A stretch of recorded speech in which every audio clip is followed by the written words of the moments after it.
Good evening. Welcome to Niagara Votes 2014, a production of the St. Catharines Standard, the Welland Tribune, and the Niagara Falls Review. I'm Grant LaFleche, reporter with the St. Catharines Standard, and I'm the moderator for tonight's debate featuring the candidates from the Welland riding. We have the incumbent, Cindy Forrester from the NDP, Benoit Mercier representing the Liberal Party, Frank Campion from the Progressive Conservatives, and Donna Kirkland from the Green Party. Tonight's debate is sponsored by the Welland Pelham Chamber of Commerce and the Port Colborne Wainfleet Chamber of Commerce. So just before airtime, we drew random lots in order to determine which of the order the candidates are going to speak in, and they're going to speak in this order. Frank Campion from the Progressive Conservatives, Cindy Forrester from the NDP, Benoit Mercier from the Liberals, and then Donna Kirkland from the Green Party. Tonight I will be posing a series of questions to the candidates, but they're each going to start with a 2-minute opening statement. So we're going to start with Frank. If you want to begin with your opening statement now, sir. Thank you very much. Well, pleasure to be here, and thanks for putting this on. It's important that the people of the communities in the riding know what's happening. So one of the questions that comes up all the time for me is, why am I running for this? For the people of Welland, no, I'm not running for the mayor of Welland. I'm actually running for this position because I feel I can do a better job there. I can do more from Queen's Park than I can from the mayor's seat. The reason for that is that the province has so much jurisdiction, so much emphasis on what happens in municipalities. So being a Welland City Councillor for several years in Ward 2 and being a businessman in Welland for 35 some odd years, I found that we really need to get better recognition from the province. Over the past 38 years with the NDP representation in our riding, we really haven't received the attention that we need. We've basically been ignored by the province. So what we need to have is investment from the province, recognition from the province. We need the province to know exactly where we are. I was at Queen's Park.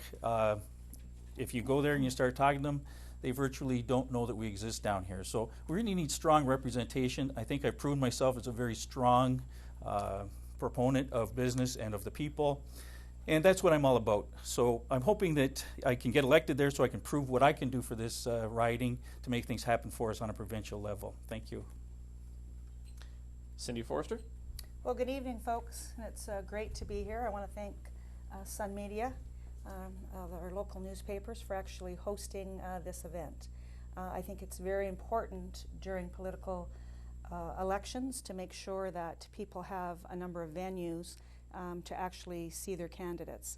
Now, I have been representing people in Welland and in the Welland riding for the last 20 years as a city councillor, the mayor of Welland, a regional councillor, and most recently, 2011, I was elected as your MPP. For 39 years, Mel Swart, Peter Cormus, and now myself have represented the interests of the people who live in the Welland riding. The Welland riding includes Thorold, Port Colborne, Wainfleet, the southwest end of St. Catharines, and Thorold. And there are a lot of different interests amongst those communities. Andrea Horvath and the New Democratic Caucus have a plan. So in this election, you can vote for the Liberals and the wasting of your tax dollars, corruption and scandals, or you can vote for the Conservatives. You can support the Conservatives, who have a $1 million jobs plan, which would cut 100,000 jobs across this province, and is not supported by any economist in the province of Ontario. Or you can vote for change, and you can vote for a leader who is strong and credible and honest, the most popular and trusted in the province. So folks, I hope that you kind of pay attention tonight to the questions and the answers, and I ask for your support on June the 12th. All right, next up is Monsieur Benoit from the Liberal Party. Good evening, bonsoir. My name is Benoit Mercier. I'm a Wellander born and raised, and Welland is still my home today.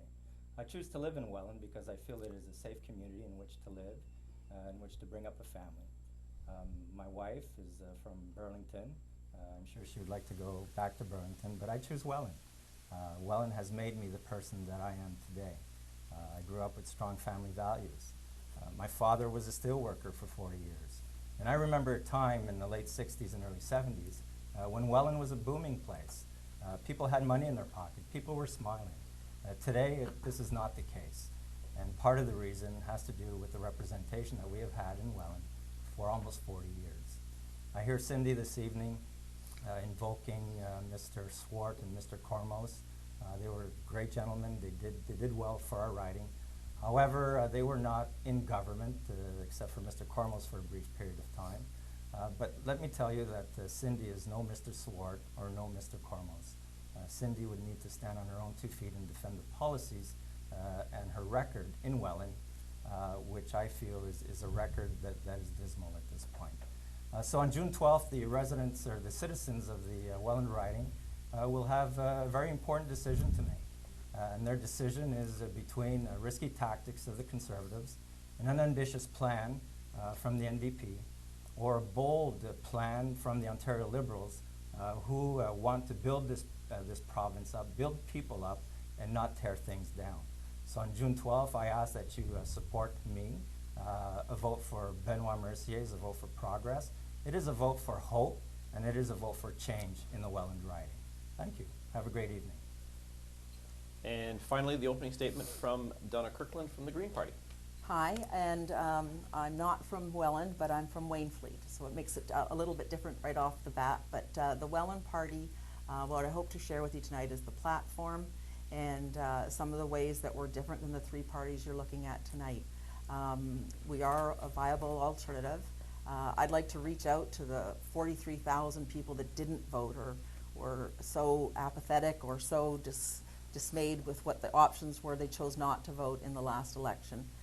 So I'd like to hopefully offer them something, a reason to come out, a reason to look after the environment, if nothing else. But the Green Party, it's broader. It's broader than just the environment. You know, we're looking after kids and we're looking after the economy. You know, we're certainly focused on the future. And we've got a few different ways that we can help make it a better Ontario for everybody. So whether it's the hospital for Welland, an economic resource, a huge attractor, whether it's Go to Niagara, again, a good start, whether it's holding the government accountable for you know, dealing with child poverty. Again, the Green Party platform has got many, many things in it other than just protecting our environment, which is so important, like all the farmland in our riding particularly. So again, I look forward to the discussions tonight, and thank you for tuning in. All right, we're going to begin with the questions. After I ask the question, you'll each have 1 minute to respond. And following that, we're going to have 3 minutes of open discussion. No low blows, please, no rabbit punches. And what I say you have to obey, so I'll keep you all in line. And when we were deciding what we were going to ask you guys, one of the things that we've heard from readers more than once is sort of a sense of, I don't want to use the word apathy, but it's a sense of dismay at the Conservatives, at the Liberals, at the NDP, and then even at the Greens because they're untried at the provincial level. And what they say to us time and time again is, why should we trust any of you? The Liberals are marred in financial scandals. The NDP are untried, or if you go back to the Bob Rae government, not exactly popular. The Conservatives' fiscal plan has been called into question. The Greens are unknown. Why should, and we'll start with you, Frank, if you don't mind, why should the voters of your riding, why should the voters of this province trust any of the parties with their futures? Well, I think that's something that's an ongoing problem where people say, politicians, they're all the same. In fact, they're not all the same. And I think that's the difference. I think people have to realize and start looking at, you know, you can look at parties, you can look at party platforms, but what you really should be looking at is the person that you're going to hire, the person that you're going to elect and send to represent you at Queen's Park. And I think that's where you can start, the trust begins, because you know that person. It's a local person that you've seen before, you've been with them before, you've seen them operate, you've seen what they can do for you. In my case, a very, very strong person on city council. So look at the person, look at the personality, look at what they've done for you, how they react, how they perform, and vote for that person. And that's where the trust comes in. You're saying that person represents you. When the party comes together, if you have enough of those types of people like myself, you're going to have good governance and something you can trust. Thank you. Cindy? Well, you know, when you get elected into this provincial position, you no longer have a single voice like you have in municipal politics. You're in a 3-party system here in the province of Ontario, and in fact, your parties have platforms. and they have goals and they have commitments that they've made to the voters. So it isn't easy to just say, well, you know what, I'm going to be able to convince my leader, in Frank's situation, who's in the paper again today saying, move forward with that Niagara South Hospital in Niagara Falls and close everything else.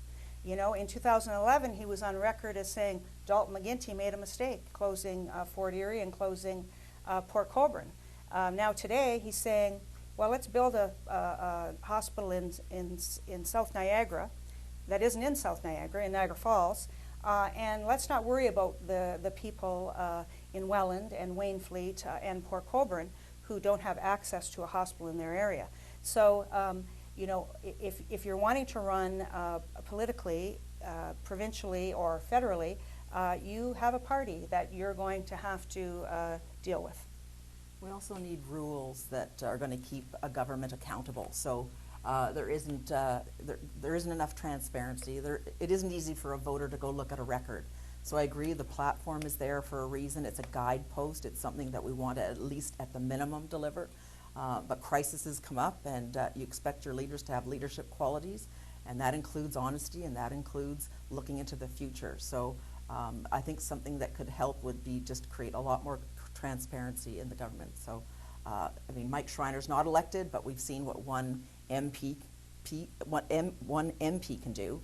I guess if you're trying to decide whether to trust somebody that hasn't been proven, then you have to come to the conclusion around where are we in the process, and is democracy ready to try somebody new?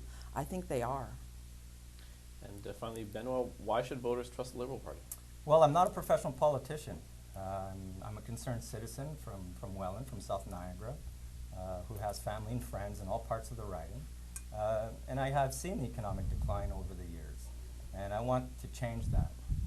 I want to work hard for the people, for all the citizens, not just the special interest groups or people representing a certain segment of society. My goal is to make sure that we build everybody up to the best of our abilities. We need jobs. We need to have corporations invest in South Niagara, because Niagara does not end at the escarpment. There's a whole vast area from the escarpment to Lake Erie that is beautiful, that is clean, and quite frankly, we need jobs in this area. And I feel that the only way to do that today is to have a voice in government. We have a record to defend. Some will say that our record is not good. I choose to dwell on the good things that this Liberal government has done since 2003. Other parts of the province have felt the love from the provincial government. I'd like the love to come down to us for once, because we are great people and our people want to get back to work. All right, so now we're going to open the floor to all of you. 3-minute discussion. Again, the question we're looking at right now is, why should voters trust any of you? Well, I'd just like to point out that, Cindy has an opinion of what party politics is all about, and certainly she's been there. However, I feel that I'm a very strong individual, and I will, in fact, make a difference. The platform is developed essentially by a group of people, and they throw that out for an election to try to differentiate themselves. And that's all it's about.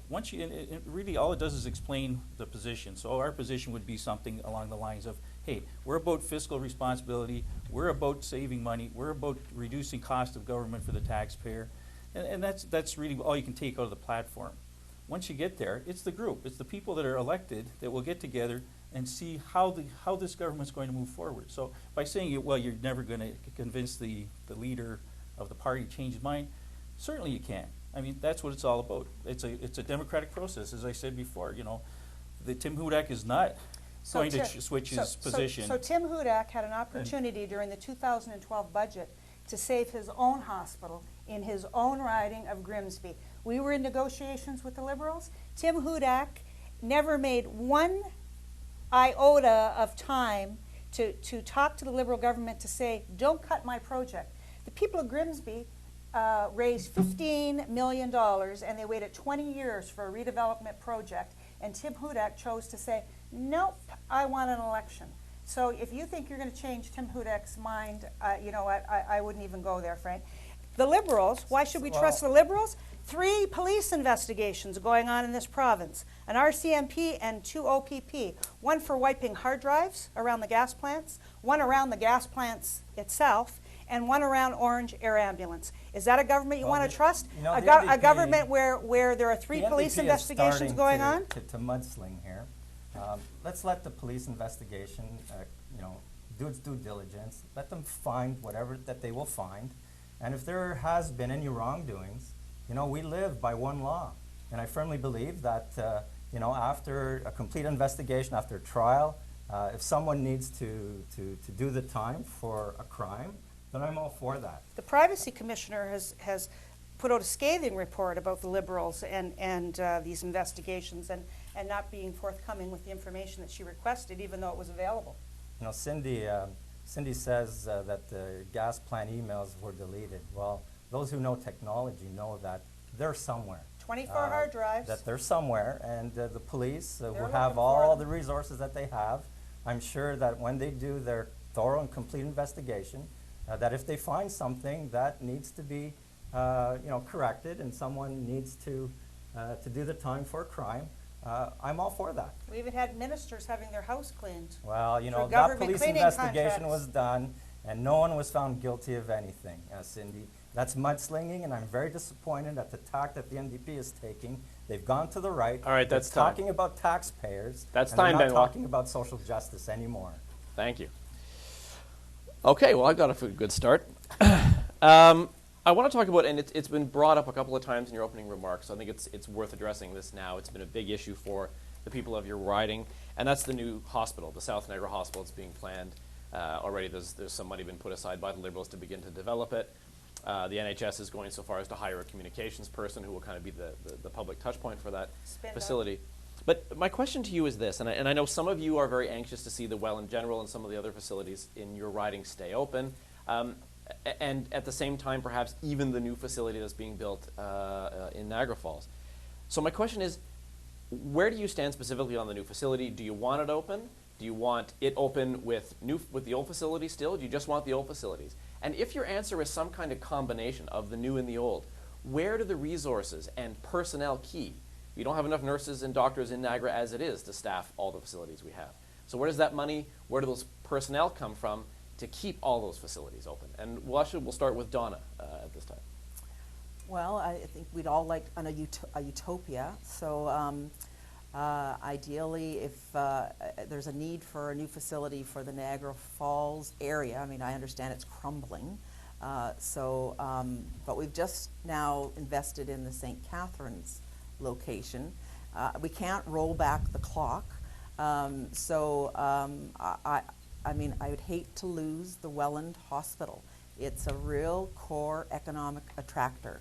The level of the hospital that has to be there, again, we would have to fund it, we'd have to support it. The Green Party is all about working with communities and keeping them strong. So I don't think there'd be any problem getting support for working on a solution. In terms of employment, I think if we said we were open for business, hopefully we would be able to fill those positions. But it's healthcare in general. So the hospital is one component of healthcare, and it certainly, it raises a lot of fears when you lose something. But Port Colborne's lost theirs. Other small communities have lost theirs.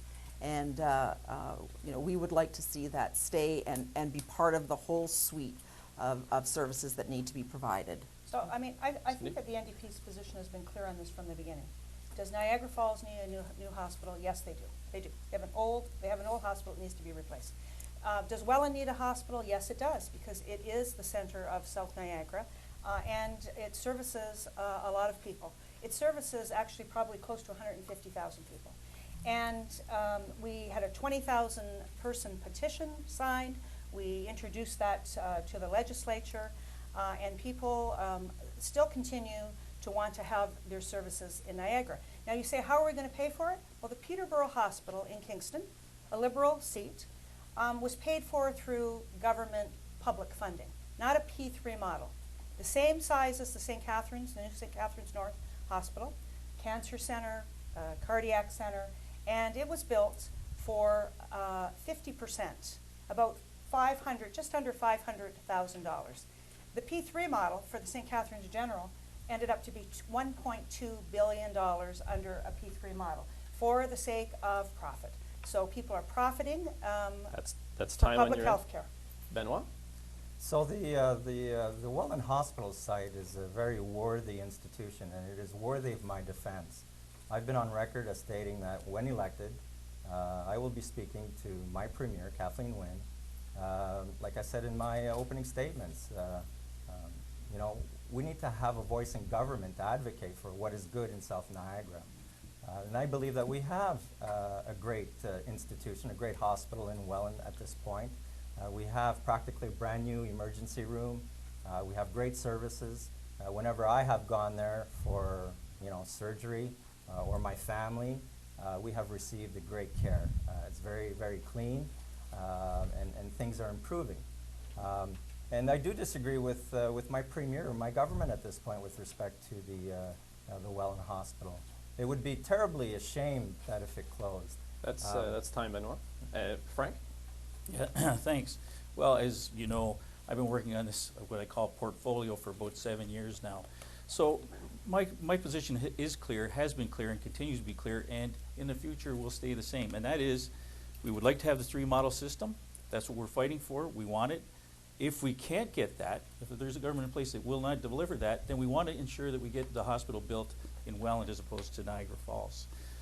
The reason that I'm strong on this is because I have, in fact, reviewed Kevin Smith's report cover to cover. I've asked for, through a Freedom of Information request, to get the background information, which had not been provided for many, many months. When I finally did get it, the evidence does not support the decision. And that's where I think I can come to go. If I'm elected, I can bring that information forward and say, hey, look here are the facts, here's what the decision was based on. It doesn't make sense, so let's change that decision. And that's why I think I can change everybody's mind. Thank you. All right, so we're going to go to another 3 minutes to discuss this issue. When you go ahead, there's something that was not addressed by any of you. And I know, Cindy, you talked about how you think the hospital can be constructed more cheaply than it was in St. Catharines. But the heart of my question is not so much about the construction costs. It's about the operational costs.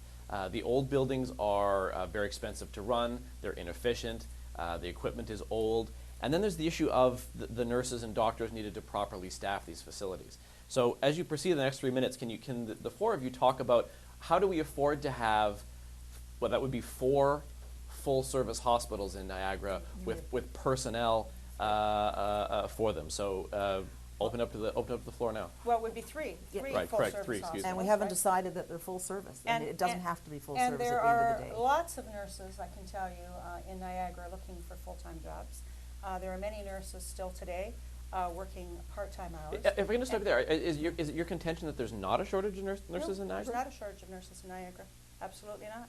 In fact, they're laying off nurses as we speak in the Niagara health system at the same time as the CEO of the hospital is making $700,000 a year at St. Joe's, and when we've FOI'd what he's making at the Welland Hospital in this contract, they've not been forthcoming and actually giving us that information. So, you know, when we talk about not having money to either retrofit or build new hospitals, and you have CEOs across this province making up to $1 million or more a year to actually run these systems, I think there's something really wrong with that. When you're speaking about CEOs, and I agree with you, I think there are people that could be taking those jobs. I don't think there's a shortage of nurses. But what we find is, or what I've found is that Kevin Smith, who comes from Hamilton, which is roughly the same size as Niagara, is operating 7 or 8 hospitals. There are 7 or 8 hospitals there. Okay, here, we're looking for 3. Okay, roughly the same population. We look at the cost. Capital cost, we're talking, yes. In fact, the information I did get through my Freedom of Information request is that the cost is only about $9 million more to build. So capital side, one way. Operating cost, if you look at the reports, is $9 million more than building a single hospital. That $9 million difference, in my mind, is the cost of providing good health care to people in Niagara. But Frank, I don't know how you're going to convince your leader when he wants to close hospitals and fire 100,000 public servants. You know, I asked you a question the other day. Which 900 people are you going to look straight in the eye and say, you don't have a job tomorrow morning? Well, I can tell you it's not going to be nurses because the platform is clear. They're going to keep the investment in healthcare. It's not going to be reviewed to reduce it. There's going to be money set aside to increase the number of nurses and frontline workers, doctors, home care workers. So, you know, you got to get your facts straight. This is what's happening, and you know, you can spin it out any way you want. They're actually going to but terminate new mothers who are off on pregnancy parental Lisa leave. McLeod, Yes. the star conservative candidate. That's where they're going to actually save the money. Terminating new mothers who probably, you know, planned their pregnancy and, you know, decided this was time. I'm financially sound. I can have this child now, right? That's time. All right, so I want to move on to another question that you all touched on a little bit in your opening remarks, and I'm hoping you can get into some specifics here, kind of get beyond some general comment. And in Benoit's remark, he said, well, when he was, you know, in the past, Welland was sort of economically vibrant, a lot of manufacturing going on in Welland. This is not the case anymore. Niagara's been hit very hard by the ongoing recession. Your riding, you know, arguably maybe more than the others in the region. Those manufacturing jobs, when you talk to economists, they all kind of say the same thing. Those jobs are gone. They are not coming back. But we've heard from just about every party some talk about how to return to the old days of the manufacturing sector. But when you talk to economists, they don't say the same thing, that if the economy of this area is going to move on, it needs to move on in a different direction. We have a lot of unemployed people, uneducated people, or people who are middle-aged and only worked in the old factories. The youth that stay tend to be, the demographics show us, less educated to pick up jobs in emerging sectors. So what we'd like to know is, what do you personally and what does your party feel needs to be done to kind of rebuild the economy of a place like Welland, rather than simply say we can return to the days of the 70s and the 80s when the manufacturing sector was booming. And why don't we start with you, Benoit? For me, it's all about creating the jobs of the future. Our economy is transitioning from heavy manufacturing to more advanced, specialized manufacturing. And in fact, there are some companies coming into the riding who are you know, creating those jobs of the future. So for us, it's all about the education system. Our budget plan to partner with Niagara College to create a technology hub in order to provide these students with skills that will bring them towards this new economy, which is you know, the knowledge economy. So for the Welland riding in particular, it's absolutely necessary that we have a voice at the table. You know, someone needs to be there to advocate on behalf of our citizens so that our kids can stay there. We have a youth job strategy. You know, my son is 24. I have 2 stepchildren who would like to stay in Niagara, but right now they don't have any opportunities. So for me, it's to advocate and make sure that we have the jobs of the future. Well, look, Benoit, you know what? We've had a minister in St. Catharines where we've shared a border for many, many, many years. We've had a member in Niagara Falls. So we had 2 Liberal members for the last 10 or 11 years. And, you know, where have you been? What jobs have you created here in Niagara? Listen, this all starts back with the federal Tory policy on free trade, right? And no manufacturing strategy for 20 years. And, you know, so you can blame the Conservatives on that side for their free trade without making sure that our workers were protected, actually, in this country. And then you've got the Liberals on this side who have been there for 10 or 11 years, and you can't blame not having a seat at the table here in Niagara for there being no jobs here. Advanced manufacturing is coming. The NDP has a plan. It's called the Job Creator Tax Credit. Corporations are sitting on $600 billion of dead money. Frank? Oh, thanks. Yeah, well, in reality, it gets down to making our manufacturing and industry environment friendly to investment. And that's what's missing right now. We're losing jobs to the States, to other countries, because we're not competitive. We have great workers here. We have the technology that we need here, but the competitive part of it is lost. And if you look historically at the Welland and in the Welland riding, all these huge industries were based on cheap electricity, because we were close to the generation. And who And that was where the Tories. and this is where our advantage was. And as they sort of changed that, and it's not about Tories or anybody else, it's about the cost of energy just increasing. So if we reduce that, we will bring jobs back and bring businesses back. And that's what it's all about. We need to do that. So I'm glad Donna? Cindy. I'm just Sorry. going to jump in on the, I'm glad you brought up energy, so I'm going to Sorry, just, Donna. no, that's all right. I wouldn't mind taking a page out for the farms and the farmers and the food processing sector. Again, I think it's either the second or one of the top 3 employment economic components of Ontario. It doesn't get talked about much. Waynflete is a huge section of my riding, our riding, and I think there's jobs there that we haven't perhaps enabled. There's regulations, and we need to keep relevant. So farmers are saying that they've got way too many regulations. We can't have one size fits all for really anything anymore. So the Green Party wants to focus on small businesses. They want to help farmers, get more farmers, grow farmers, food processing, all the things that go along with that economic stream. And we need to keep relevant in our schools. We need to protect what we do have. We've got Brock and the college, and we have to continue to make those relevant programs to save our economy. Okay, I'll open up again a conversation between the 4 of you. And the one thing I hope that you can touch on is how do we keep young people in the region, those who are educated and have talent?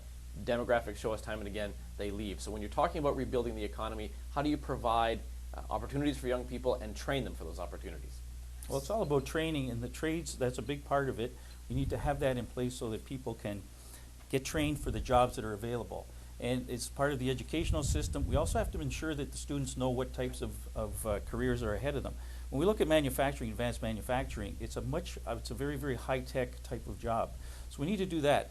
And if we can do that, jobs create jobs for other people. So we have spin-off jobs. So our big thing is to bring industry back. Electricity is one of them. The other thing that has been sadly missed was Can I stop you there transportation. for a moment, though? Yeah. What industry are you hoping to bring back? And what I'm hearing from you is the thing that the economists say is maybe not the best action, which is the hope to bring back heavy industry when those jobs have left. They've Yeah. left the country, never mind left your riding. Well, and they see that this is what we're talking about. When we talk heavy industry, we're talking about any type of industry. So heavy industry, we have manufacturers who are need welders and people I like would that. go with the And entrepreneurial segment and try to grow that and enable the entrepreneurs to partner with the youth. Youth has solutions, they have ideas, but they're missing the maturity perhaps about getting that helping hand. And we've got experienced entrepreneurs in the region. We've got a lot of government programs already trying to connect, trying to incubate. And if I would be excited to stay even if I had a part-time job with an idea of mine, but I needed that counsel, that rich business piece that we don't have. So the PC plan, as we all know, is the million job plan. All economists are pretty much in agreement that he has inflated that factor by 8, and we all know what Hudak math is all about. Unfortunately, the NDP, they're talking about their employer tax credit. Economists have come out today stating that they've underestimated, potentially, the cost to the public treasury. President Obama of the United States is abandoning that plan as well. Well, I don't know. The Liberals wasted $1.1 billion on canceling gas plants to save 5 seats. You would have done so- that as well. So I think our job And create. I think Frank's party would have done that as well. Well, in fact, no. We're on record as saying that we No. would have never canceled the gas plants without looking at the contracts. And the Liberals could have let those contracts expire. We're happy the and they gas chose plants not are to because canceled. they wanted to save 5 Liberal seats. So Cindy- So advanced manufacturing is where we are going, and we have to make sure that our youth have that skills training and the ability to actually get into those jobs without having to leave the Niagara Peninsula. of course, you need access to the markets. That's one thing we've been missing. After 38 years, we have not gotten the transportation infrastructure that we need. And if Yeah, you look we had at a- it, we had a Liberal had the minister. we had the leader of we had the the Tory highway party. ending at Highway 20, right at the boundary of where our riding is. Why did it end there? 4 lanes down to 2 lanes. Why did it end there? Because of the representation we had So at Cindy, Queen's when Park. you were the and that's mayor what of it's all about. Welland and you canceled that contract to build that new city hall, how much did that cost the taxpayers? Actually, you talk about waste. Benoit, and scandal actually, and- it actually saved the taxpayers of Welland $14 million because it was a $32 million project, and it actually came in on budget at $12 million.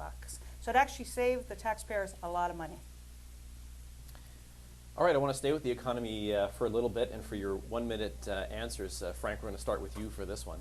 And it touches on a couple of things you've already said, so hopefully you might be able to expand on it. Sure. One of the things that I find, and I know voters find particularly frustrating when hearing from the parties about job creation in the economy, is this assumption that policy at Queen's Park on its own will have this tremendous effect and be able to create all kinds of jobs across the province in all sectors. But is it not also true, however, that what really has a much more powerful impact on our economy in this province is the activity in the United States and the larger global economy that we're now part of? Cindy, you referenced free trade, for instance. I mean, this is the economic reality that we live in. So starting with you, Frank, can you talk about really what are the limits of what Queen's Park can do, and is it not prudent for the government to create an economic policy that takes into account the fact that your influence on the economy of this province is not nearly as great as the rhetoric of the parties would seem to indicate? Yeah, well, you have to look at it from a couple of different angles. But when you're looking at job creation, obviously jobs relate to market. So you do have to be competitive in the market. And that's where we're lacking again. You're right. You know, the global economy has an effect on everybody. So what do we need to do? We have to keep repeating it, but we have to make ourselves competitive. The jobs that we lose, like John Deere, all these companies moving south, why are they moving there? Because they're getting a better deal. They're getting lower corporate taxes, they're getting incentives, they're getting cheaper electricity, et cetera. So we need to be competitive in order to attract those people. It's all about creating the proper environment for business to thrive and to grow. you know, and that's where the policy Welland- comes in for that. Welland Hydro used to No, have. Cindy, he's got some time left. Oh, he has some time left. Yeah, this is a Okay. 1-minute statement, so Sure. continue, Frank, Go please. ahead. Go Okay. ahead, Frank. Yeah, Yeah, please, well- please let the person speaking finish their statements. Right. You have a bare knuckle round when everybody's spoken. So anyway, yeah, just basically, that's where the policy comes in. We have to have good economic policies to ensure that we're at the market, we're at the table to sell our products globally and internationally, but we need to make sure that that environment exists here to attract those businesses. And it's all about that competitive environment. Thanks. All right. Well, you're champing at All the right. bit, so All right. At this point in time, corporations in Ontario have not done a great job in the export business. And so only like 8% of companies in Ontario are actually, exporting at where they actually should be, right, to kind of expand their businesses. But the current tax incentive programs, loans, grants that are in place, they're not working. And I can tell you from a local perspective, a local corporation that I met with a couple of weeks ago, he says, you know what, I got 100 employees. I can't come up with $5 million to invest in my company. I can't come up with it. I could do $1 million, but the current programs don't allow him to invest $1 million and get a tax incentive. So what I'm hearing from corporations across the Niagara region is they need flexibility in their tax incentive programs, and that's what our Job Creator Tax Credit sets out to do. Benoit? So our economy is on track. We've recovered more than the jobs that were lost during the great economic meltdown in 2009. Unfortunately, not much has translated down our way. Again, I feel we need to have someone at the table to advocate. We do have the workforce, we have the skilled workforce we need to put these people back to work. Again, Cindy is talking about the employer tax credit. Are you going to reward corporations who are going to be creating those jobs anyways? Are you going to give them that free money? So we prefer to invest in corporations and in businesses that have the potential to create a great number of jobs in the future, because 90% of the jobs of the future don't yet exist, we need to transition towards that new economy, which is the knowledge economy. Donna? Well, I might not have exactly the background for this kind of a question. It's the international part isn't something I'm very familiar with, but I'll use resources. That's going to be likely an export.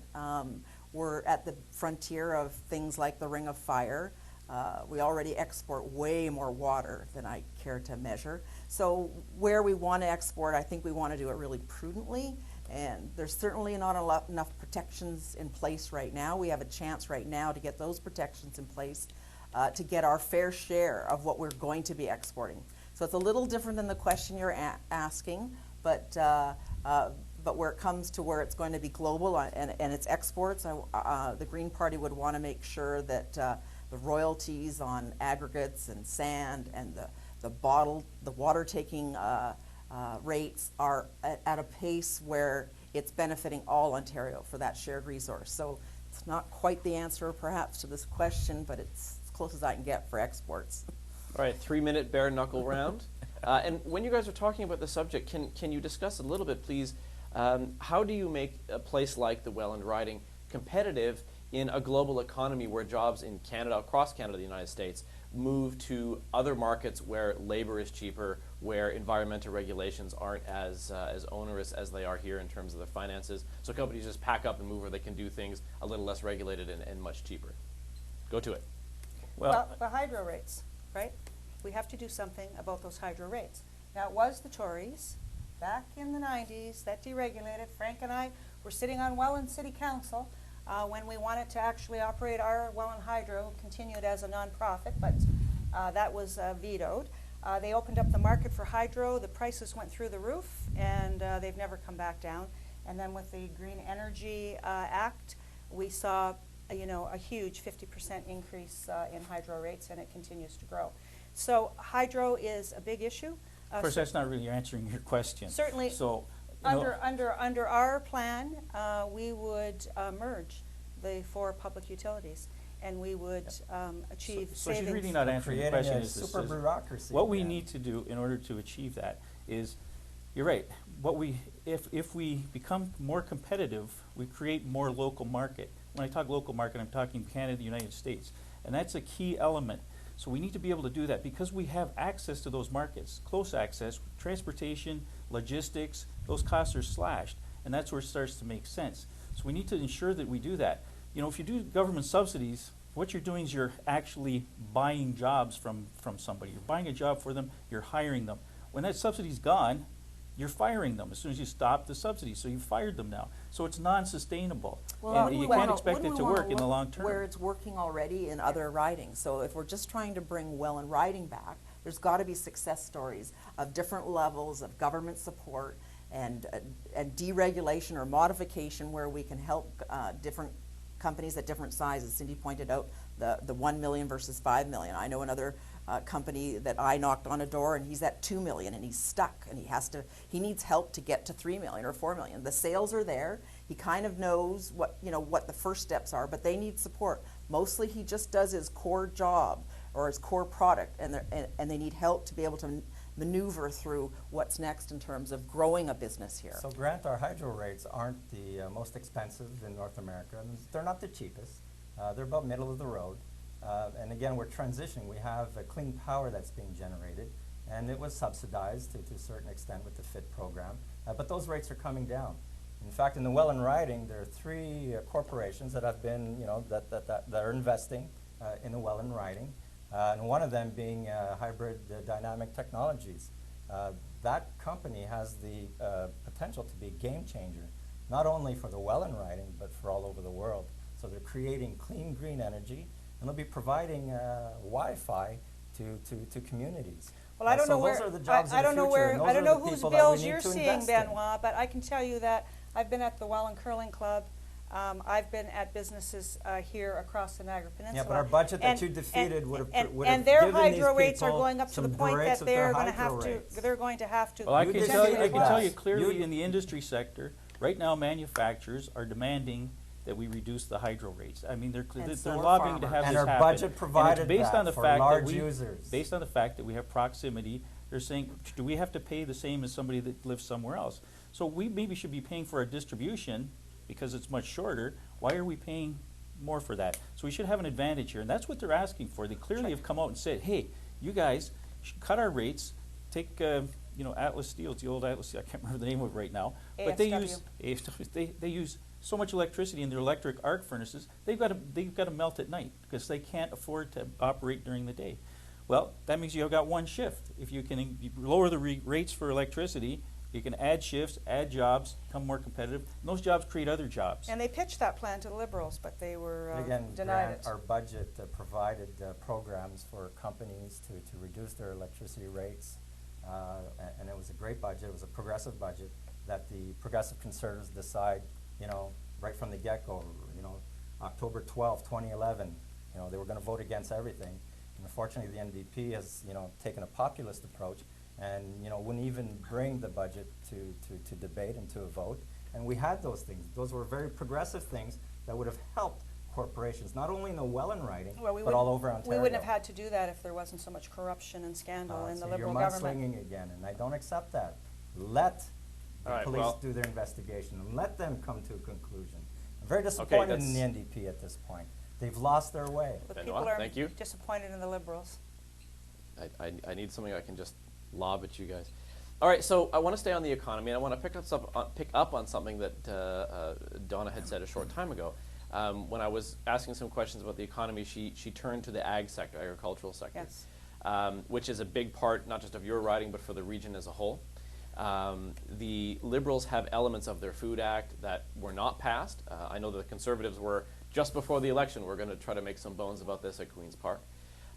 We've seen canneries close. We've seen farms struggle. The grape and wine industry seems to be the one that can still kind of robustly carry on, but more basic food agriculture is struggling, in part because when you go to your local grocery store, it's very hard, if not impossible, to find locally grown produce at my local superstore or my local Zayres or my local Sobeys. So the question I'd like to put to the four of you, and we'll start with you on this one, Benoit. What would you do to support the local agricultural sector, and how do you help them have access not to an international market, but to a local market where people living in Welland can eat the food that their neighbors grow? Well, Kathleen has been acting as the agriculture minister for the better part of 16 months. She has met with the agri-food industry, and in fact, last week she was at a farm, I believe in southwestern Ontario, promoting what we have done for the industry. It is unfortunate that Niagara, those canning industries have left. At this point, I'm not too familiar with the program, with respect to the agri-food industry. But I know that Kathleen has taken on that because she feels that it's very important to support our farmers, because farmers do feed cities. And I'm a very strong supporter of our agri-food industry. I have family in Quebec that had dairy farms, and we do support that whole industry. Donna? Well, food and water is pretty much why I joined the Green Party. So the food sector, of course, leads to farming. OFA's got a couple requirements, and they put it out regularly about how we can help them. So food literacy is one. This week was supposed to be Food Week. I don't know if that actually passed, but I know that the process has started, for us to recognize food and create more food literacy. Certainly the energy, we already talked about that, access to affordable and lots of energy for farmers. And local food processing, so it could be labeling. I mean, there's lots being done about awareness. As that education moves forward, then I think people will be making those choices. But people have to be made to buy local too. So all the institutions, all government places, all have to be told and mandated to be purchasing through our local farms, period. Cindy? Thanks so much. So, it's interesting that you actually have an agricultural minister who's a suburbanite. You would have thought that the Liberal government would have actually put somebody on as their agricultural minister who actually came from an agricultural background. And so that didn't sell very well in the legislature. It doesn't sell very well with that sector. And although there was the Local Food Act came forward, there were no targets.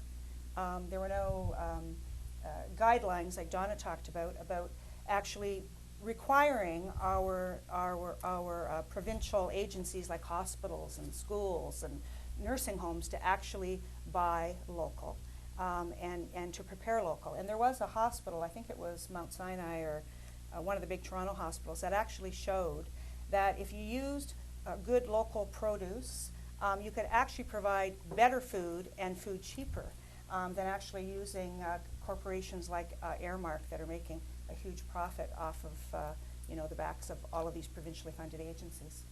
Frank? Yeah, well, agriculture is a very important part of our economy, and it has to be recognized as that. There's still this perception out there, it's a farm or they're farmers. Yeah, it's a farm and they're farmers, but they are an industry, and it's a very strong, vibrant industry, and it has to be recognized as that and treated that like that by the province, and by local communities, by local people. So yeah, buy local is a big part of that. We have to make sure that they get the recognition that they should be getting from the province, as far as things like, you know, you've got a farm, great farm, and the province that's in existence right now says, hey, you want to build a windmill? Stick it right on that farm. Well, now you're taking away farmland. So we need to protect our farmland, ensure that, you know, it's there for us. As they can produce more, they can produce cheaper, the costs come down on their products, and they can simply sell it at a very competitive rate in the markets, on top of the promote buy locally process. All right, so we're back to the 3-minute bare knuckle round for the 4 of you. One of the things that I've not heard, though, from really any of you is, and I know this is a tremendous frustration for Niagara residents, if you want to buy local produce, unless you get in your car and you drive out to the farms and buy something from their roadside stands or some of the smaller markets in Niagara and Lake, you can't go to your nearby grocery store and find Ontario-grown produce. So when you talk over the next 3 minutes, can you please address this issue of what specifically can Queen's Park do to influence this and see some of our own local produce in the grocery stores where we know what we're buying is local and not from out of province or out of country? Well, one thing I can tell you is that, in fact, a lot of produce is grown locally, and it's not all being imported. Well, I know it's grown. We know it's grown locally. Yeah, the question is getting it to our local grocery stores. I mean, most people, when they go buy apples, oranges, other fruits, they're not buying Niagara-grown produce. They're buying stuff from California. They're buying stuff from farther away when it's grown, you know, half an hour away. And it's a tremendous frustration for our farmers. So you're saying it's not And available? that may or may not be true. I mean, a lot of locally grown produce ends up going into the Mississauga, where that big Ontario produce thing is, Big and Ontario then terminal, the yeah, factor, food the stores go pick it up and then bring it back. So maybe we need more incentive from the government to set aside either land and transportation routes where we can set up local hubs instead of everybody going to Toronto or Mississauga, wherever the place it is, just outside Toronto, and buying their produce there. If we make it more available to the stores here, they'll sell it. And I can tell you, I have a lot of experience in the farming industry, because every summer I would spend time in Huron County, and I could tell you, when I go up there and you go to, say, the Sobeys, they're actually selling local produce. So they go to their way in order to buy that produce. They may buy, they call it Huron County beef. It's certainly in so Welland. they're selling it over there. In Welland, we the can same do it. thing We just need to happens, get right? the stores to do it. If you go to the That's it. mom and pop grocery stores, particularly, you know, and I'll give Pupo's a plug in Welland, you know, they often have local produce, particularly, I mean, through the growing season. And even in the winter, you'll see the big pails of sour cherries in their freezer that came from Niagara-on-the-Lake or you know, the Vineland area. And I mean, and people should also be going to their local markets. St. Catharines has a market 3 days a week. Welland has a market once a week. Port Colborne has a market once a week. How There's lots of local produce influence? there. I mean, how do you influence that? How do you change consumer behavior? So instead of going to the Zayres and just grabbing whatever happens on the shelf, but go to the local market where you know it there's has to going do with be. convenience, right? I mean, you got these big grocers or Right, so how do you at your change that corner market store. behavior, the consumer So behavior? so we have to support our farmers. We have to find a way to support our farmers to get their produce into our grocery stores, or we support our markets. You know, Well, and I think Port Colborne, great market. I think consumers are demanding it now. So I always see a label where the product's from. So if it's from Chile, it's from Chile. If it's from here, so I think a lot more I think people labeling's are moving. paying attention to labeling. I think people are, right. They're looking to make sure that it's made in Canada, right. There's been so many scares, you know, about stuff that's been imported from China, whether it's pet food or baby food or canned fruit and vegetables, that I think people are starting to pay attention. But we could do more kind of public awareness campaigns and making sure that changing people's habits. Yes. Well, and at the food terminal, there was one point where it wasn't segregated by where it came from.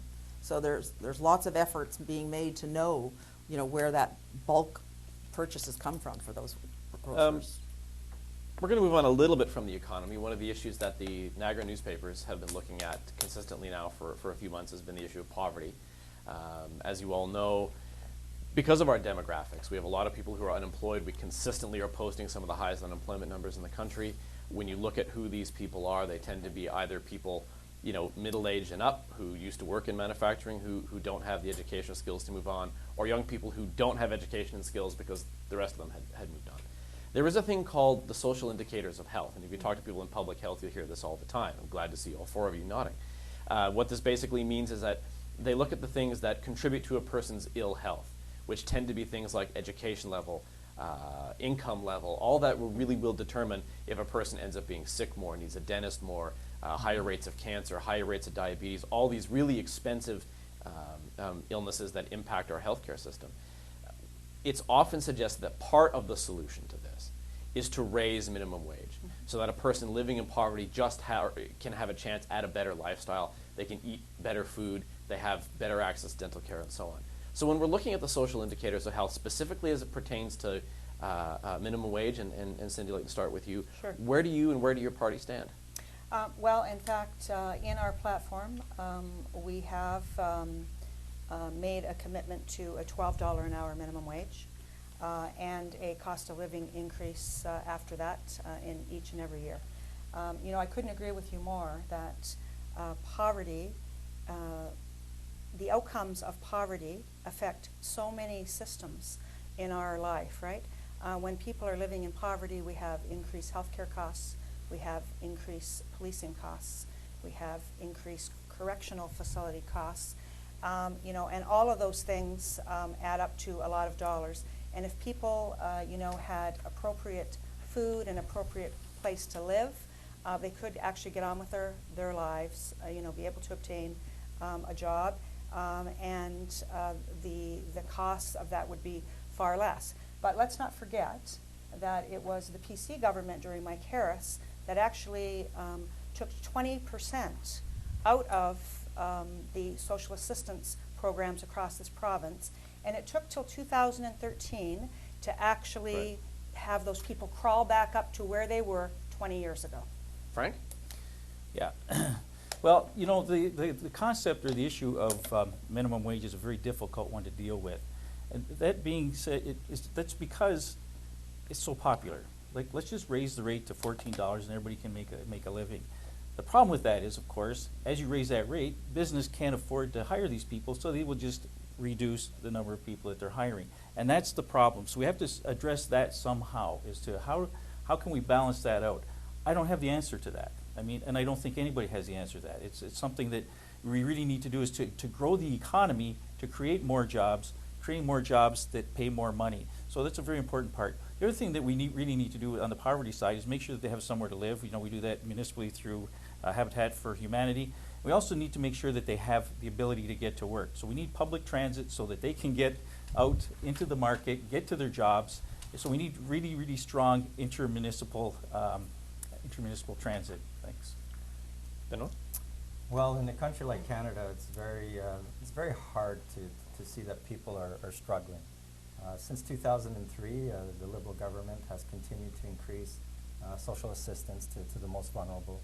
We introduced full-day kindergarten, which will save families about $6,500 in child care costs. We raised the minimum wage as of yesterday, in fact, to $11 an hour, tied to inflation. And where was Andrea Horvath when you know, Kathleen came out with this policy? It took her weeks and weeks before she came out in favor of you know, boosting it up to $12 an hour. So I feel like the NDP at this point has lost its guidance. It's not knowing exactly where it's going. It's abandoned its social justice platform for taxpayers. Unfortunately, the province of Ontario is more than taxpayers. We have to take a look at all of the citizens of the province. We have to govern according to what we can do. Donna, last word to you. Okay. Well, for the Green Party, we would start by you know, holding the government accountable for their promise on addressing child poverty.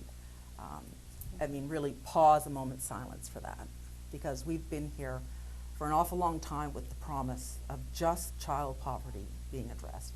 And poverty creates stress that you or I can't imagine, multiple layers. So, you know, there's generational poverty and there's situational poverty. But we would want to start with child poverty in terms of relieving some of the stress. The mechanism to do that is with doubling the child care benefit. I think I've got that right. But it's really just calling on the parties that have been in power to hold their promise. 3 minutes open discussion on this issue, and I'm wondering if the four of you can address, and Frank touched on this a little bit, so I'm interested in particular, Cindy, were you addressing this? There seems to be two conflicting things happening here. There's the idea if you raise the minimum wage, it gives people who are making those low wages a chance to kind of build themselves up a little bit, and they won't fall into the issues that we've just talked about. On the other hand, if you raise the minimum wage, well, that's an extra expense for businesses to carry on themselves. Mm-hmm. So how do you balance those two needs where you can raise people's standard of living but not sort of be punitive on the businesses that are going to be paying them those wages? So under the NDP plan, Andrea would actually decrease small business tax from 4.5% to 3%. That would actually raise $90 million to actually offset the costs of the move from $11 to $12 an hour. You know, and Frank talked about you know, the transportation piece as well, and that is paramount. We live in the Niagara region. We have a huge geography, and people need to be able to get to jobs. And frankly, when you're living on minimum wage, you can't afford a car. You can't afford the insurance that goes along with it, which is why we're proposing once again the 15% reduction in auto insurance rates that the Liberals failed to deliver in this last year. So Grant, on that issue is, you know, people who have the internet can go to the Financial Services Corporation of Ontario and actually check out which companies have decreased the auto insurance rates. Not many. About on average, it's about 6%, and some of them have already attained the 15%. Well, I can tell you that my insurance rates have not dropped. As a matter of Mine fact, they've have. gone up, and I Mine haven't haven't. had any Mine have. difficulty with my driving record, so I don't really, you know, fall for that one. Yeah. It's, but it's more an issue of we need to make sure that, you know, the people are taken care of. And one of the things that we're talking about now and looking at is the potential, or not the potential, but actually doing this, of people who are on assistance, giving them incentive to work.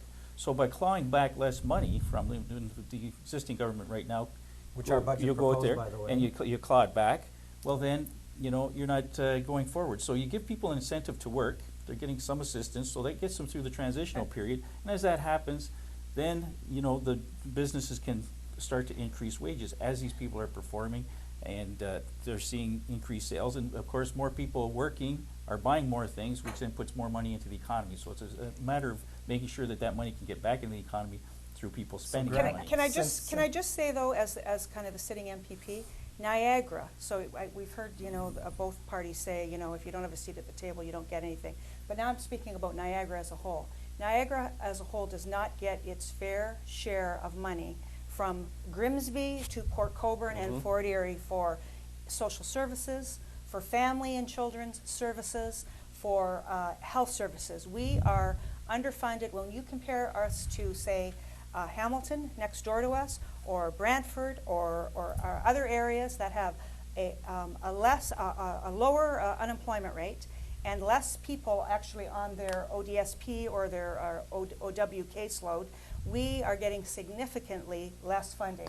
And you hear probably Catherine Chislett at the region talk about that all the time, but just in the social services piece, we're probably short $2 to $3 million a year alone. So Grant, since 2009, the Ontario Liberal government has raised over 900,000 children, over 500,000 families out of poverty, even during the worst economic downturn.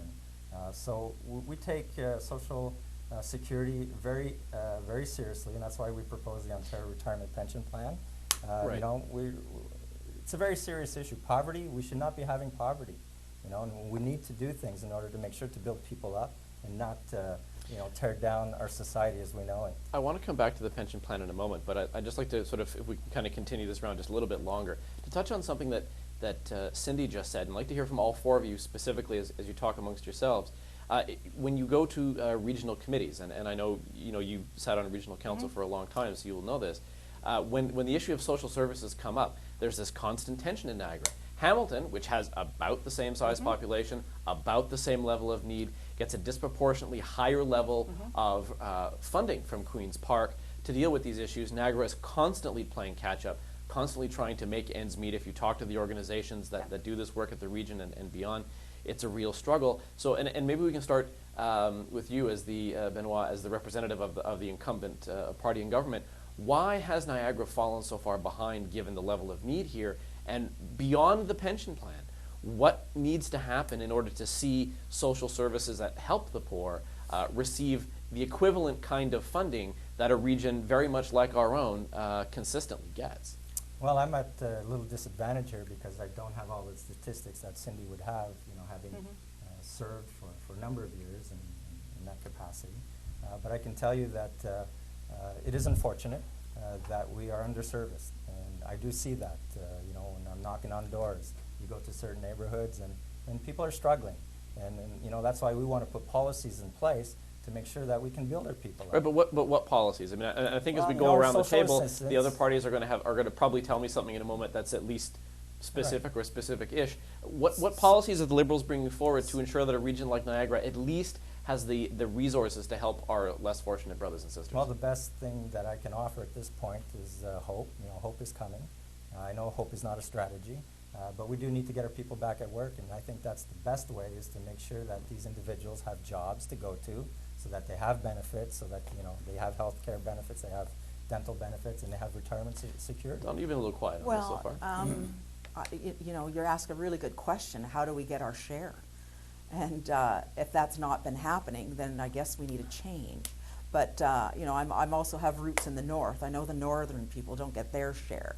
So so whether it's a culture or whether it's a place that you govern from, the Green Party's a new party, and we've got another item that's not been talked about is the guaranteed annual income.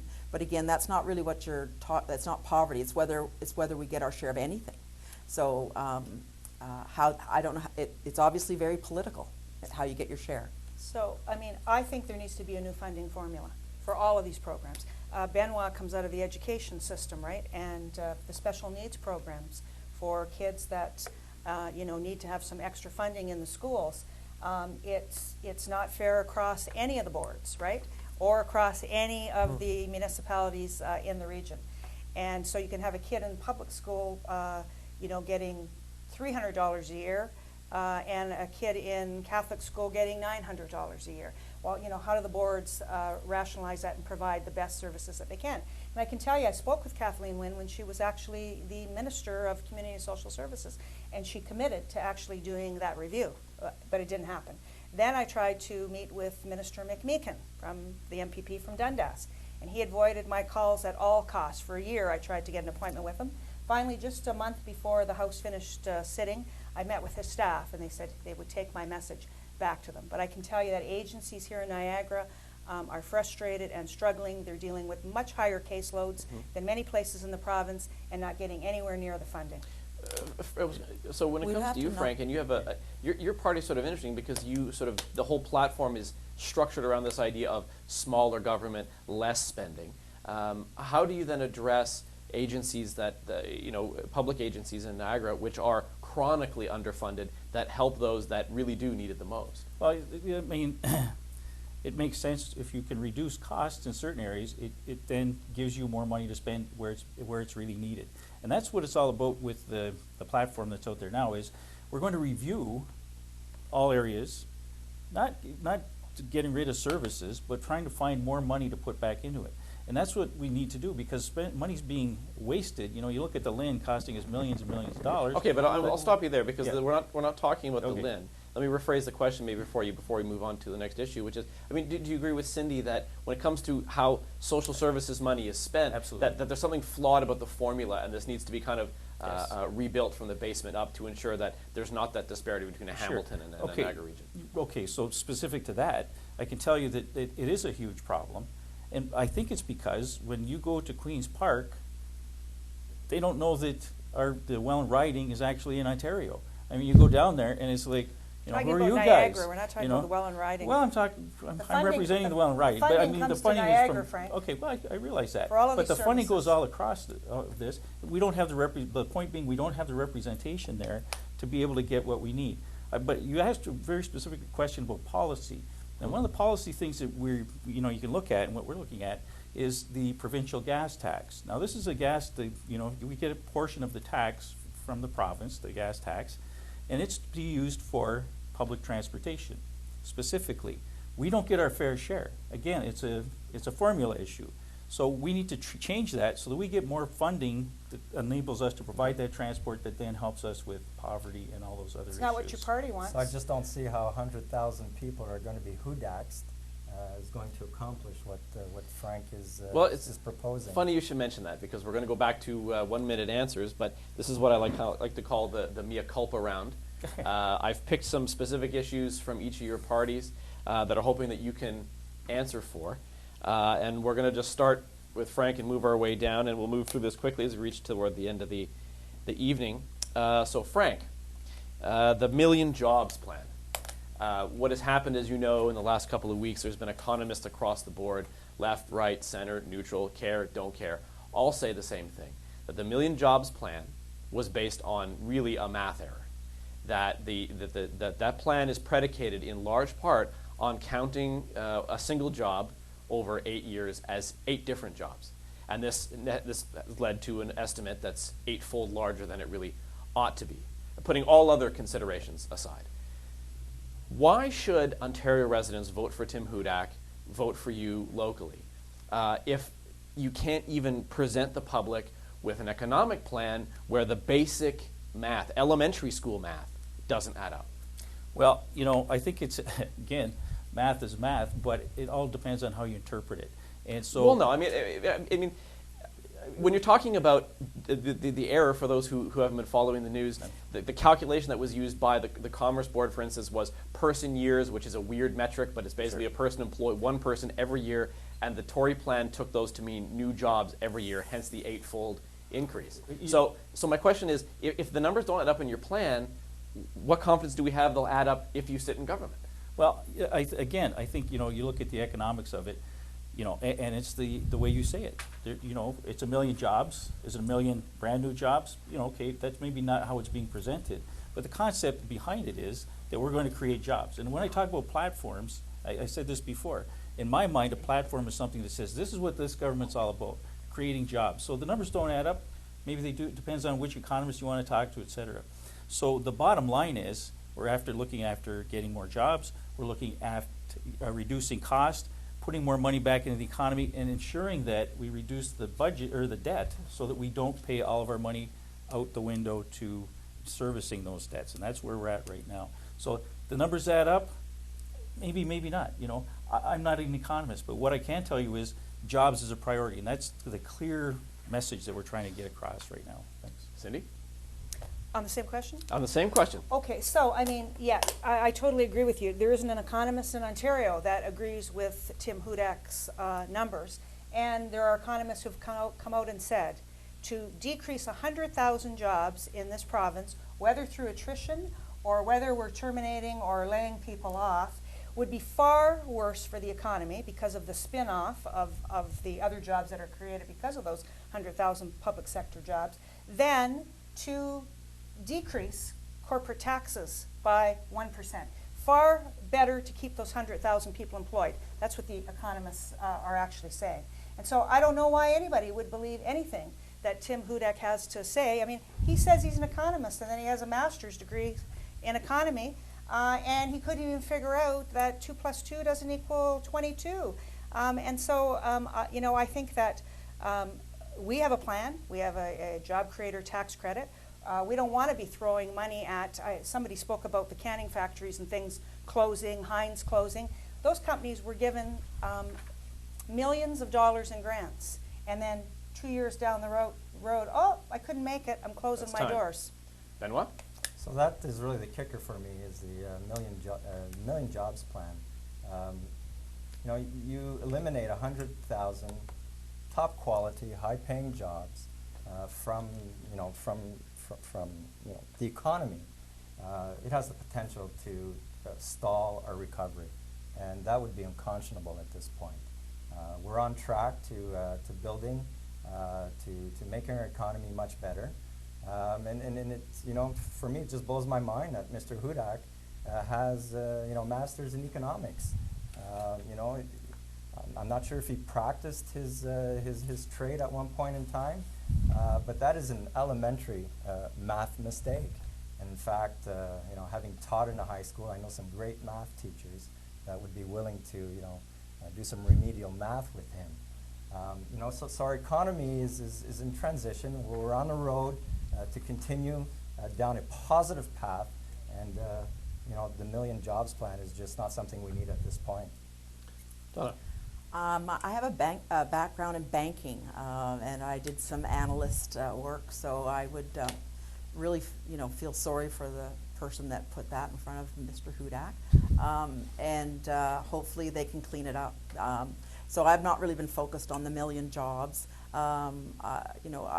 It's for me, it's really about getting viewers and people that haven't voted to go look at the Green Party platform, talk about positive places we can improve the economy, find the jobs that we need, and just stay focused on the positive.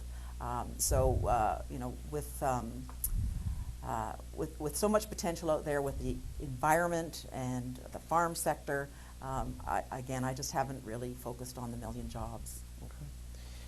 We're reaching the end of the evening, so we're just going to move right along. And so, Cindy, you and the NDP are next up in the firing line. 1 minute answers. Again, we'll go around. It was ultimately Andrea Horwath, your leader's decision, that brought us to this point for this election. But your party's been roundly criticized for essentially voting against a Liberal budget that had all kinds of things that traditionally, even now, even in your current platform, the NDP would either advocate yourselves or would vote for under other circumstances. Mm-hmm. So the question really is, why would voters vote NDP when the Liberals have already made these proposals in the budget that was defeated? What makes you and your party so substantially different from Kathleen Wynne and the Liberals that they would vote for you as opposed to return the Liberals back to office? Well, I can tell you that we reached that consensus after hearing the budget presented in the legislature. We took 24 hours to have a good look at that budget.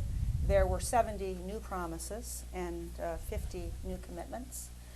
They couldn't deliver on the 7 commitments that they made to us in the 2013 budget. So they didn't deliver the auto insurance rates. They didn't deliver the five-day home care guarantee for seniors. There's still 6,000 people sitting on those wait lists.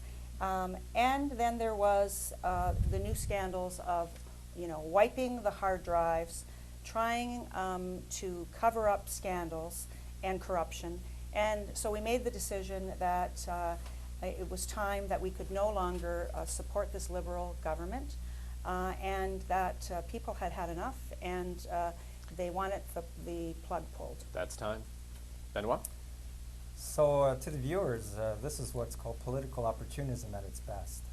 The NDP platform is very unambitious. It was written in a big font with a lot of white space on the paper. In fact, they're running a campaign on slogans and nonsense. If you were to reduce the font, the platform could have been written on the back of a napkin. It's very unfortunate that the NDP has abandoned its base. The whole social justice issue, they're not looking at that anymore. And that's why 34 stalwarts of the NDP party in the past have written a letter to Andrea, the leader, asking why are they tacking to the right? Why have they not supported the most progressive budget in over 25 years? There's a lot of great things in that budget, and I think the people of Ontario don't understand why they're going down this path. It's political opportunism at its best. Tana? So is the question why I would want the NDP or the Liberal to be voted in? Well, the question I asked Cindy was, given the content of the Liberal budget that was defeated, why would anybody vote for the NDP when much of what they're proposing was already put forward in the Liberal budget? So I'm not going to be able to answer why I would vote for the NDP, but the budget itself from the Liberals was certainly positive. There were a lot of things in there that the Green Party would have supported. We were very disappointed to see how much legislation was left on the table. So in terms of government working together, it was probably, I think for everybody, one of the worst times we've seen where it's just sort of been thrown in, and all that work now has to be redone. So it's not really a green platform issue or component, but just to see that amount of waste with all the good legislation that was there, is really disappointing. Now, I mean, moving forward, we'll have hopefully a Green Party MPP, and we can help influence the future. Frank. Well, simply put, there is no reason. You know, we've seen what happens. The NDP support a corrupt government, and then they turn around and then they don't support them, or they're supporting them and yelling at them at Queen's Park, and then turning around and supporting them. So they're bouncing all over the place. You know, the PC party is very, very firm on what they're doing, very defined, and so nothing. it does something. But what it does is, what's happening right now is that we have the red and the orange turning gray. So we've got this new gray area over here where who knows what they are. Are the Liberals, the NDP, or the NDP Liberals, or the NDP starting to turn into Conservatives? I mean, they're bouncing all over the place. So what we need to do is ensure Well, that's not what your leaders say. ensure that we have a strong government in place that does what they say they're going to do, and that's what we're looking for. All right. Benoit. The Liberals, the Liberals.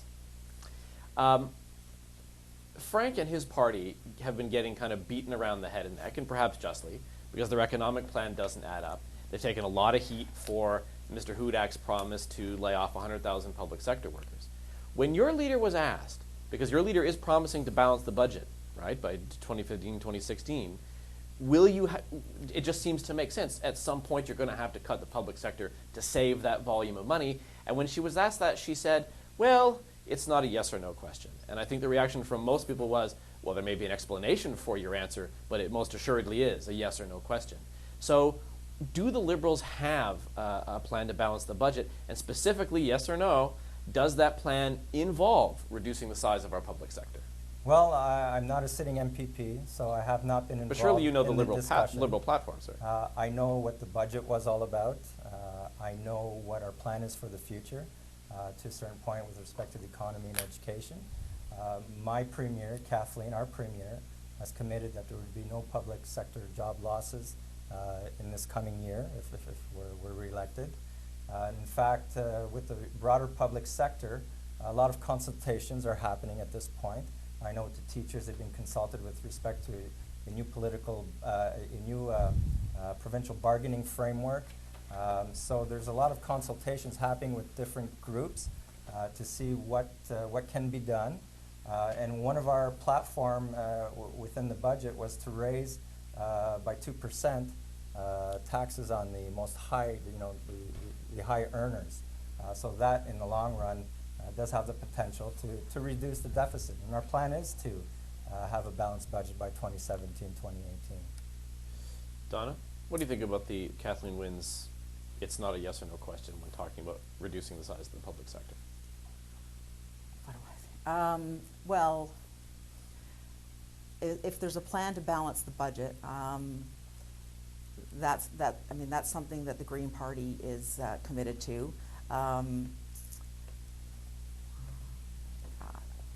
I guess I would ask her again just to be much more clear on the yes or no. Like you said, if there's an explanation behind that, that's fine.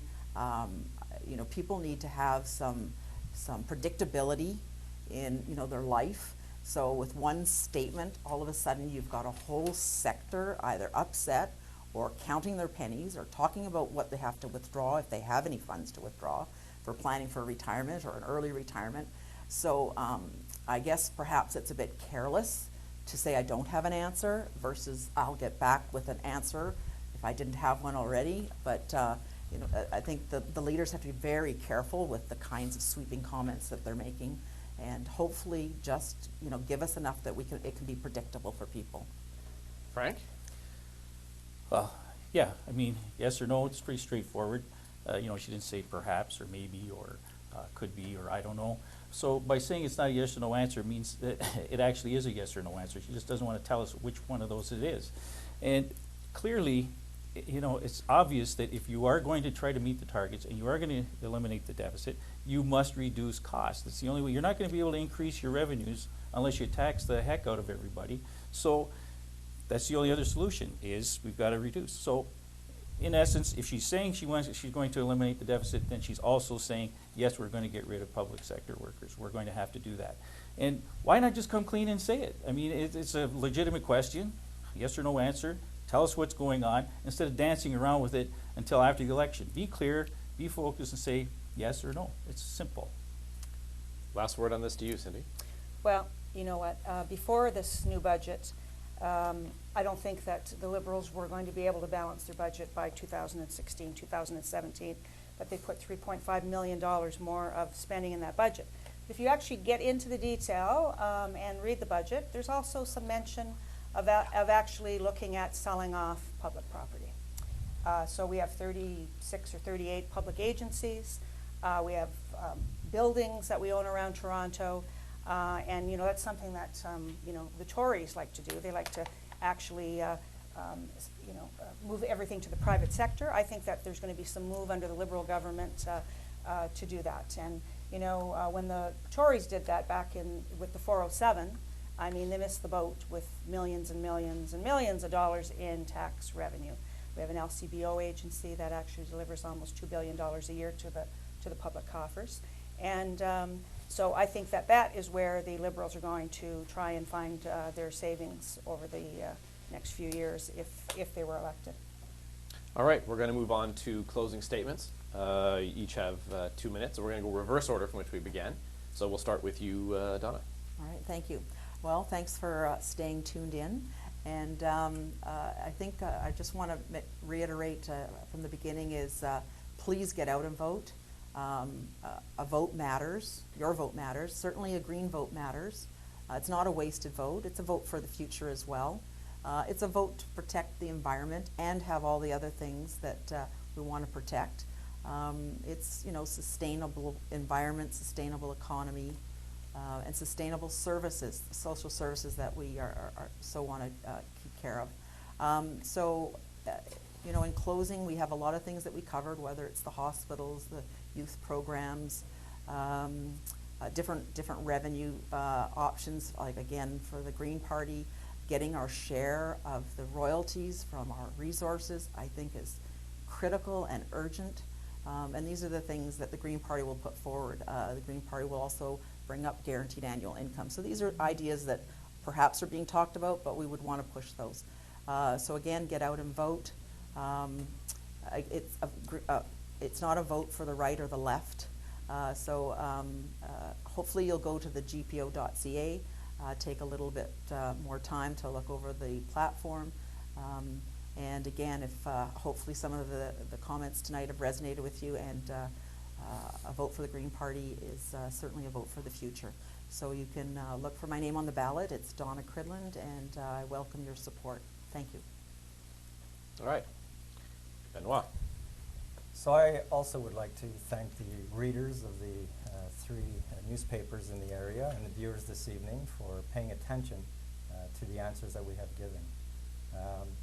You know, for me, it's all about growing our economy. It's all about having a voice at the table so that you would have a sitting member in government speaking to the Premier on a regular basis to make them aware, to make her aware of the issues that are affecting the citizens of South Niagara. So on June 12th, you will have a very important decision to make, a decision, you know, regarding risky tactics of the Conservatives or the unambitious plan of the NDP. I hope that you would choose me as you would hire me as your MPP so that I can speak on your behalf. My whole goal, you know, why am I running again, as this is my second time, is because, you know, I'm disappointed with what has been happening locally for the last number of years, and I feel like we need a positive change. I think we need hope. My two competitors from the Conservatives and the NDP like to see the glass as half empty. I prefer to see it as half full. Rome wasn't built in one day. The Welland River is very large. I will attempt to jump it to get to the other side, whereas my two colleagues here, all they can do is stand on shore and scream. We'll swim. So on June 12th, I didn't appreciate that interruption. On June 12th, I hope that you will hire me as your MPP, and I will be your voice at Queen's Park, and not Queen's Park voice to you. So thank you very much, and have a great evening. And you'll be penalized 2 seconds. All right, for this. thank But you. you're- Two? You just Thank you. two. And I Go ahead. apologize. I shouldn't have interrupted. Well, thank you folks for tuning in tonight, and certainly thank you to the Review, the Standard, and the Tribune for hosting this event. You know, it's really important to have these types of venues so that people can see who their candidates are, what their platforms are, and can make an informed decision on June the 12th. Now, under our platform, certainly one of the keys is to protect your tax dollars and to invest them wisely, to improve your health care, to keep our schools opened as community hubs, to make sure that our seniors have enough care so that they can stay in their homes, and if they need to leave their homes, that there are enough nursing home beds across this Niagara region for them to actually go to. Yesterday, I spent the day at a number of Decoration Day celebrations across the Niagara region, celebrating the 70th anniversary of the invasion of Juno Beach. And I can tell you there were a lot of veterans there that were, you know, 89 to 95 years old. And I think the message to you is to get out and vote. That's what democracy is all about. That's what our veterans actually fought for in this country. So it would be great to see, you know, a really high voter turnout here across the province. So on June the 12th, you can vote for a Liberal government that has been full of scandal and corruption, or you can vote for a Conservative government that's going to cut 100,000 jobs across this province with an impact of 5,300 here in Niagara, or you can vote for a government with a plan that makes sense. I ask for your support on June the 12th. Frank, you're up. You got the last word. All right, thank you. Yeah, first of all, I would like to thank you as well, and I guess point out thank you to Grant for doing this. I've read all of your Grant rants, and you're not nearly as mean as you seem to be in the newspaper. But I would like to suggest to everyone that it is time for a change, and that's cliche in politics. Time for change. Time for change. After 38 years of something that doesn't work, I don't even consider it change. It's just making a smart decision at some point. So now's an opportunity. We have a chance. I have worked hard as a counselor over the last 7 years. I've worked hard for our hospital. I continue to work hard for the hospital. And no matter the result of the election, I will continue to work even harder or as hard for the hospital as well. So that's something that I will never give up on. And that's why I think you want to elect somebody like me, because I don't give up. I'm aggressive. I fight hard. I'm fearless. I don't care if I'm stepping on toes. I'll get out there and do what we need to do to get what we need here in our riding. And so whatever it takes, you can count on me to do it. I'll do it honestly. I'll work as hard as I can, and I will make you proud and happy that you sent me there. So I really do appreciate this evening, and I hope that on June 12th, you will vote for me. Thank you. All right. Well, he had the last word in terms of the candidates. I have the last word in the evening. So I'd like to thank our candidates for showing up today. For those of you who are just tuning in, you missed a great debate. We have Donna Cridlin from the Green Party. We have Benoit Mercier from the Liberals. Of course, Cindy Forrester from the NDP. And we have Frank Champion from the Progressive Conservatives. We'd like to thank. Wow. We weren't that bad, Greg. I almost made it with a flub tonight, and there we go. Too bad we don't have blooper reels, hey? I'd like to thank our sponsors, the Chambers of Commerce for Welland, Pelham, Port Colborne, and Waynfleet.